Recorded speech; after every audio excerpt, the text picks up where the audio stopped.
ये देखो इस मुल्ले ने मारा है, ये आ रहा मुल्ला, इसने मारा देखो मेरे पापा को। ये देखो ये पूरे मुंह से खून निकाल दिया, ये घर में घुस के मारा हमें। देखो ये यहाँ पे हमारे घर में घुस के मारा इस मुल्ले ने, ये इनका घर है। ये कह रहे हैं हिंदू नहीं रहेंगे यहाँ। देखो ये देखो ये मारा है, ये मारा हाथ छोड़ा ये देखो कैसे आ रहा मार रहा। देखो ये मारा, ये मारा। हाँ देख ये बिहारी करके हमें वो करते हैं। ये देखो लेडीज पे हाथ उठा रहा है, ये लेडीज पे हाथ उठा रहा है। देखो लेडीज पे हाथ उठा रहा है, लेडीज पे हाथ उठा रहा है, लेडीज पे हाथ उठा रहा है। देखो मेरी ये लेडीज पे हाथ उठा रहा है। देखो तो लेडीज पे हाथ उठा रहे हैं। ये कह रहे हैं हिंदुओं को रहने नहीं देंगे।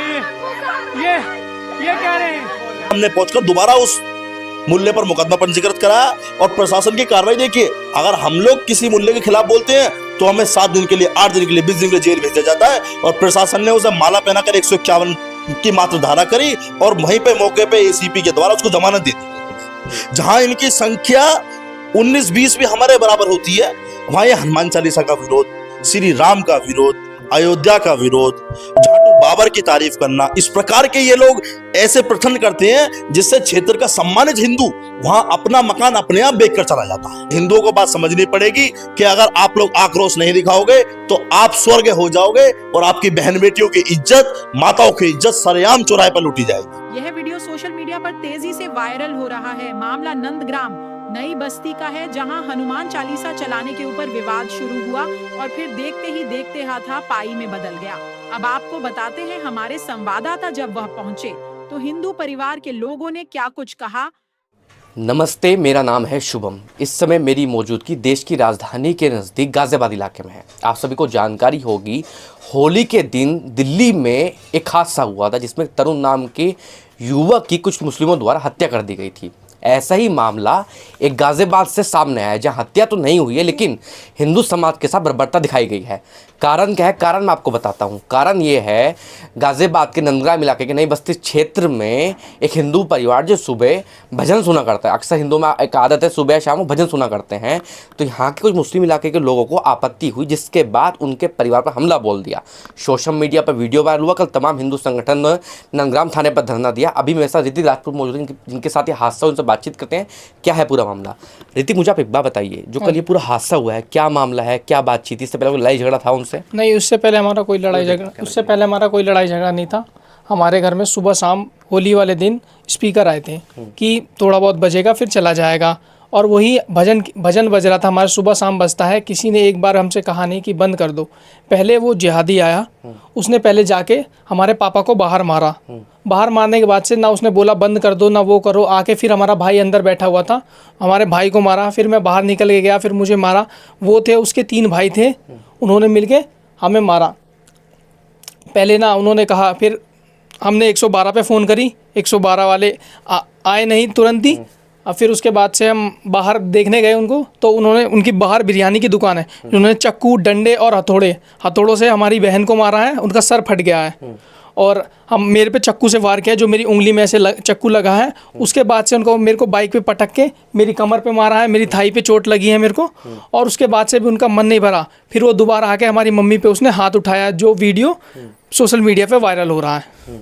वायरल होने के बाद जब कल ये हादसा हुआ, उसके बाद आप लोग थाने के, आपने 100 नंबर पर फ़ोन किया। पुलिस की तरफ से सुबह से दोपहर तक क्या कार्रवाई की गई? पुलिस की तरफ से दोपहर, मतलब हमें पहले, हम आए 112 पे, मैंने कॉल किया था, पुलिस वाले आए, उन्होंने बस मेरा ये नाम पूछा कि आपका नाम क्या है, ऋतिक। इतना सुन के हम कहा कि थाने चलो। मैं अपने वाहन से अपने घर वालों को लेके थाने गया। वहाँ पे हम बैठे रहे, हमने कहा कि सर हमारा मेडिकल होना है। उन्होंने कहा रुको, अभी मेडिकल नहीं होगा, छोटी मोटी चोटें हैं, ये जाके आप बाहर से मलहम पट्टी करवाओ। मैंने कहा नहीं सर, हमें बिना मेडिकल के हम वो नहीं करेंगे। फिर उसके 1 घंटे 1.5 घंटे बाद हम 3 जने का मेडिकल हुआ, मेरे पापा, मेरी बहन और मेरा। मेरी मम्मी का मेडिकल नहीं हुआ। उन्होंने कहा इनको ज़्यादा चोट नहीं है, इनका मेडिकल नहीं होगा। वो गई नहीं उस टाइम। फिर शाम को जब हिंदू रक्षा दल, हिंदू युवा वाहिनी और सभी HRD और सभी भाइयों ने आके कहा, तब जाके उन्होंने हमारी मम्मी का मेडिकल कराया। उसके बाद से हम पे भी 151 लगाए, उन पे भी, जबकि पिटे हम ही हैं। हमने ही फ़ोन करके पुलिस को बुलाया, हमारे साथ इंसाफ नहीं हुआ था। फिर हमारे भाइयों ने आके वो कहा है, तब जाके अब हो रहा है, नहीं तो उससे पहले हमारी कोई इतनी खास सुनवाई नहीं थी, बस दबाया जा रहा अच्छा, था। कारण क्या था, सुनवाई क्यों नहीं थी? क्योंकि देखिए पीड़ित तो आप है ना, फिर सुनवाई क्यों नहीं हो रही थी, कारण क्या था? अब कारण ये है, वो जो उसका भाई है राशिद ताहिर, वो जो है पुलिस का मुखबर है, वो पुलिस का वो है, उसके इधर जुए हुए के सब वो उसका नशे पत्ते के काम चलते रहते हैं। इस वजह से पुलिस उन पे कार्रवाई नहीं कर रही है। हम पे 151 लगा के और हमको ही बंद कर दिया, जबकि हमने ही वो करा है और हमें ही बंद कर दिया है। आपको लगता है किसी तरीके जैसे दिल्ली में हादसा हुआ, तरुण को एक गुब्बारा मारने पर मार दिया, आपको लगता है जिस तरीके से प्लानिंग से हमला हुआ है, कहीं ना कहीं आपके साथ भी साजिश रचने की तैयारी थी? ये पूरी ऐसी ही तैयारी थी। वो अगर हमारे बहन, अगर हमारा भाई नहीं होता तो इन लोगों ने कहा था कि ये जो मेरे को है जान से मार देंगे, क्योंकि मैं अपने गली में किसी से इतना वो नहीं रखता बैर। इन लोगों ने कहा कि ये है, इसको जान से मार देंगे, दूसरा तो बिगड़ा है, इसको जान से हम ख़त्म कर देंगे, ये हमें वो नहीं है। ये मुझे जान से मारने की पूरी प्लानिंग थी, दोनों हाथों से ऐसे हथौड़े मार रहे थे वो। अब मैं अकेला, मेरे को बचाने के चक्कर में मेरे पूरे घर वाले, उसमें हमारी बहन के सर पे लगी है चोट। अब पुलिस ने कार्रवाई कर दी, आप संतुष्ट हैं इस कार्रवाई से या आगे भी कोई कार्रवाई चाहते हैं? इसके बाद जब एफआईआर दर्ज हुई, कोई धमकी भरे कॉल वगैरह कुछ आया आपको सुनने में आया कुछ? अभी तो धमकी वगैरह कॉल वॉल आई नहीं, लेकिन जब हम टेम्पो में ऑटो में बैठ के हमें ले जाया जा रहा था, तब वो कह रहा था 151 ही तो है, छूट जाऊंगा फिर मारूंगा, अब की बार जान से खत्म कर दूंगा इसको। जिसने हमला किया वो शख्स ही वाली बात कह रहा था? हाँ, वो ये बात कह रहा था कि अब तो कुछ हुआ नहीं है, 151 है, छूट जाऊंगा मैं, फिर उसके बाद से उनको जाके मैं बता दूंगा। पुलिस यहाँ सुरक्षा पर बैठी है, अभी क्या माहौल है, वो लोग कहाँ हैं, पुलिस कुछ समझ में आ रहा है क्या कार्रवाई चल रही है, कुछ कोई उठाया नहीं उठा? नहीं, अभी तो हमें कुछ पता नहीं चला है, कोई उठाया नहीं उठाया, पुलिस वाले बैठे हैं यहाँ पे अपना, अभी कोई हमें ये पता नहीं चला है कोई उठाया है कि नहीं उठाया है, इसके बारे में भी कोई जानकारी नहीं दी गई है। तो देखिए दर्शकों, आप ये समझिए गाजियाबाद में भी दिल्ली जैसा हादसा होने से बचा है। इन जिहादियों की मानसिकता क्या होती जा रही है, इनके अंदर ना कानून का खौफ है ना किसी चीज़ का खौफ है। अभी तक तो तरुण को इंसाफ नहीं मिला। अब देखने वाली बात यह है कि गाजियाबाद के ऋतिक राजपूत को कब इंसाफ मिलता है। जिस तरीके से देश में माहौल चल रहा है, आप सभी को जानकारी होगी, दिल्ली में जो भी हादसा हुआ था जिसमें तरुण नाम के युवक की जिहादियों द्वारा हत्या कर दी गई थी, ऐसा ही एक मामला, इसी तरीके का मामला गाजियाबाद में सामने आया है। गाजियाबाद के नंदग्राम क्षेत्र में एक हिंदू परिवार की पिटाई कर दी गई मुसलमानों द्वारा, क्योंकि वो सुबह शाम भजन चलाया करते थे। इस मुद्दे पर बातचीत करने के लिए हमारे साथ राष्ट्रीय हिंदू वीर सेना के राष्ट्रीय अध्यक्ष सत्यम पंडित से बातचीत करते हैं। सत्यम भाई, मुझे आप एक बात बताइए, जिस तरीके से देश में माहौल चल रहा है, कहते हैं बीजेपी हिंदुत्व की पार्टी है, लेकिन तब भी इन जिहादियों पर सरकार आज तक रोक क्यों नहीं लगा पा रही है? देखिए, इन मुल्लों का मनोबल इतना बढ़ रहा है कि ये घटना की सूचना मुझे कल शाम 5 बजे मिली और मैं मौके पर पहुंचा तो पुलिस के द्वारा जितने भी हिंदू संगठन के लोग उससे मिलना चाह रहे थे, उनको तो रोक लगाई जा रही थी। और जो कटमुल्ले पता नहीं कहाँ कहाँ से डाडी बढ़ाकर वहां पर आए हुए थे, उनको वहां पे ऐसे स्वागत करा जा रहा था जैसे सरकार जो आई है इन्हीं के वोटों से और इन्हीं के माध्यम से आई है। उस व्यक्ति से जब मेरी बात हुई, मेरा खून जब खोला, उसने ये बताया कि बस सुबह और शाम हनुमान चालीसा का पाठ चलाया करता था। वह मुसलमान मुर्गे की बिरयानी बेचा करता था। उसने कई बार चेतावनी दी कि आप हनुमान चालीसा ना चलाएं। अब भारत जैसे देश में जहां सनातन की सरकार है, उत्तर प्रदेश जैसे प्रदेश में जहां कहा जाता है कि हिंदुत्ववादी सरकार है, कहीं विदेशों में कहा जाता है मुसलमान विरोधी हमारे योगी आदित्यनाथ है, वहां हनुमान चालीसा के ऊपर एक हिंदू की पिटाई, यह अंतर्राष्ट्रीय स्तर पे सनातन का अपमान है। रात हमने पहुंचकर दोबारा उस मूल्य पर मुकदमा पंजीकृत कराया और प्रशासन की कार्रवाई देखिए, अगर हम लोग किसी मूल्य के खिलाफ बोलते हैं तो हमें 7 दिन के लिए, 8 दिन के लिए, 20 दिन के लिए जेल भेजा जाता है। और प्रशासन ने उसे माला पहनाकर 151 की मात्र धारा करी और वहीं पे मौके पे एसीपी के द्वारा उसको जमानत दे दी गई। तो बस सवाल ये है कि दोहरा जो संविधान है, जिस संविधान की हम बात करते हैं, उसमें भी दोहरा चरित्र है। जब एक पक्ष पर कार्रवाई होती है, वो तो पीड़ित पर पक्ष है। मैं भी उस परिवार से मिलकर आया हूँ, वो कह रहे हैं कि हमारी सुबह से शाम तक तो एफआईआर ही नहीं हुई, वो 151 चालान कर दी, बाद में रात में जाकर फिर जब आप लोगों ने प्रदर्शन किया। हम लोग पहुंचे वहां पर और हम लोगों ने सारी परिस्थिति देखी तो प्रशासन वहां ऐसे रिएक्ट कर रहा था जैसे ये पूरा षड्यंत्र के तहत हम मुसलमानों को टारगेट कर रहे हैं। मैं ये पूछना चाहता हूं इन शासन प्रशासनों से, अगर आपकी इतनी क्षमता है तो जाके कैले बट्टे में आप लोग जांच करिए।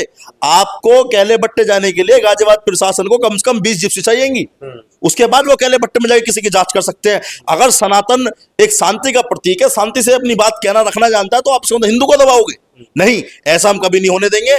हमने हमेशा हिंदुओं के हित की बात करी और आगे भी इसी प्रकार करते रहेंगे।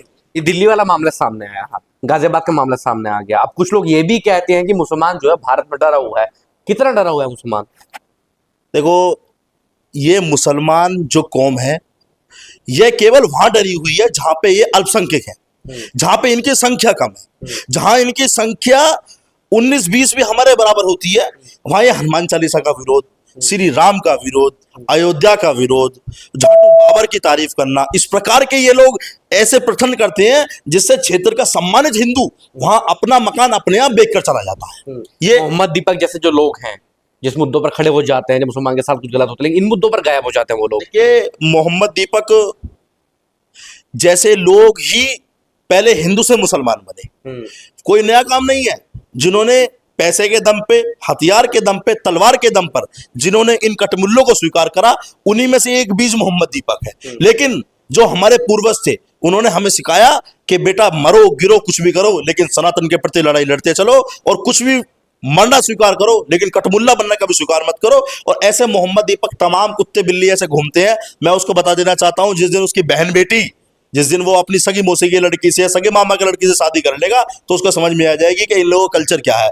ये लोग अपनी सगी बहनों के नहीं होते। कितना भी हमारे पास एक मामला है, एक मुसलमान ने अपने सगे चाचा की लड़की का रेप कर दिया, एक मुसलमान ने सगे मामा की लड़की का रेप कर दिया। जो कौम अपने खून की नहीं है, उससे आप और हम क्या अपेक्षा कर रहे हैं कि वो हमारी होगी? कभी कभी नहीं होगी हमारी। सत्यम भाई, मुझे आप एक बात बताइए, जब से बीजेपी आई है, जो तमाम जितने भी हिंदुवादी लोग हैं कहते हैं कि अब जितने भी लोग हैं, आप भी कई बार जेल में जा चुके हैं, एक बयान के ऊपर सिर्फ क्या कारण है जब हिंदुत्व की पार्टी जो हिंदुत्व के लोगों को सपोर्ट नहीं करे, कारण क्या है? देखिए, हिंदूवादी पार्टी कितनी है कितनी नहीं है, ये बात हमसे ज्यादा कोई नहीं जानता, और ये बात देश की मीडिया से ज्यादा कोई नहीं जानती। हिंदुओं की जब पिक्चरें बनाई जाती हैं, चाहे उदयपुर फाइल्स हो, चाहे कितनी भी अच्छी या बिल्कुल प्राकृतिक पिक्चर बनती है, तो उस पर बोर्ड के द्वारा रोक लगा दी जाती है।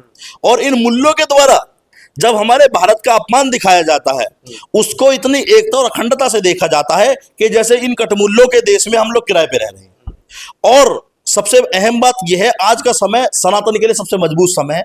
केंद्र में हम बैठे हैं, प्रदेश में हम बैठे हैं। जब आज हनुमान चालीसा के ऊपर हमारी पिटाई हो रही है, तो किसी कारणवश अगर मुसलमान की सरकार बनती है, तो स्थिति परिस्थिति देखने लायक नहीं होगी। सत्यम पंडित जैसे लोग सबसे पहले चौराहे पे काटे जाएंगे, मारे जाएंगे। उसके बाद हमारी बहन बेटी को जैसे कश्मीर में इन्होंने काटा था, इस प्रकार से काटने का काम ये हर जिले हर प्रदेश में करेंगे। जिस तरीके से सरकार चल रही है, अभी छोटे मोटे मामले सामने आ रहे हैं, कुछ लोग गर्दन भी काट रहे हैं, सलीम आस्ती को भी हमला किया उन्होंने। इनकी मंशा क्या है? देश में करना क्या चाह रहे हैं ये लोग? देखिए, ये देश में केवल ऐसी परिस्थिति पैदा करना चाह रहे हैं कि जिससे इनके ऊपर अब आप स्थिति देखिए, संभल की स्थिति थी, संभल में इन्होंने कैसी स्थिति क्रिएट करी। आप एक बात बताइए, किसी ब्रेकर पर चादर बिछा दोगे तो क्या वो अल्लाह आ जाएगा वहां पर? अगर किसी मंदिर में आप रातों रात, अभी आपने गाजियाबाद में सुना होगा, हिंडन के पुल के नीचे रातों रात मजार बना दी। अबे, जिस अंग्रेजों के समय के आप मजार के जिक्र कर रहे हो, वह उस पुल को बने 2.5 साल हुए।